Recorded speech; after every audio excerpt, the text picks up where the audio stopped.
Bonjour à toutes et à tous, c'est Padam pour un nouveau savoir sujet. Donc là aujourd'hui, je me suis posé la question si les bactéries avaient un genre de, comment pourrais-je dire, de cimetière bactérien, si elles mourraient dans un endroit. Mais ce n'est pas pour être un endroit où vont se recueillir les parents de la bactérie, c'est plutôt pour accumuler dans un endroit des,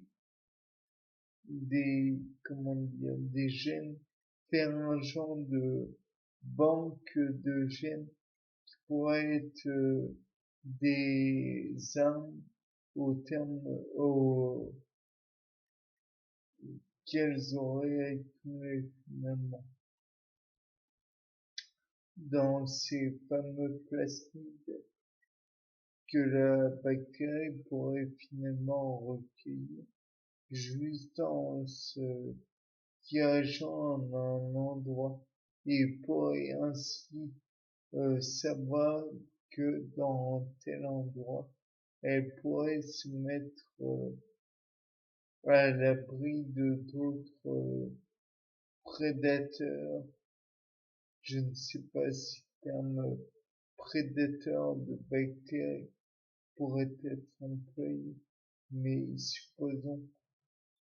Et comme certains bactéries, non pas certains, tous les bactériophages ont pour cible les bactéries. Peut-être pourrait-elle se liguer contre les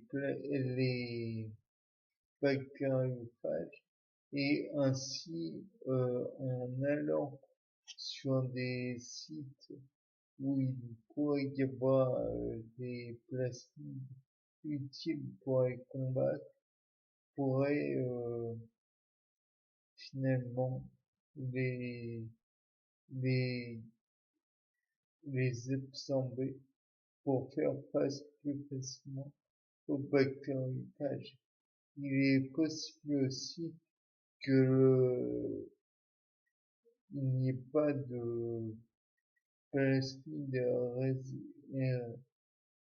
qui soit déchet entre guillemets de la mort d'une bactérie, mais peut-être que toutes les bactéries vont puiser sur la bactérie qui est morte et ainsi pourrait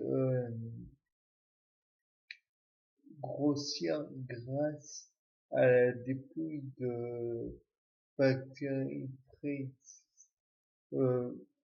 précédemment décédées et peut-être pourrait-elle être réutilisée, recyclée afin de pouvoir faire grossir peut-être des colonies qui seraient amassées en biofilm.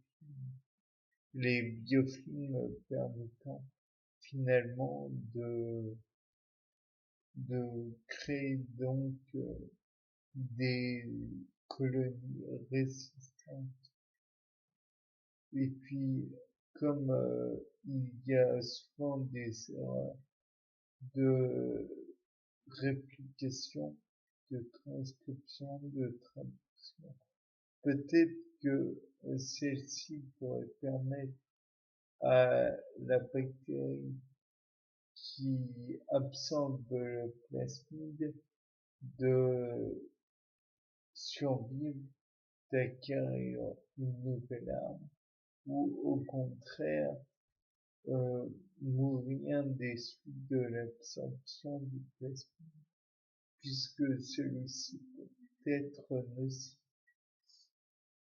Bien, au revoir, c'était Paul pour un nouveau savoir.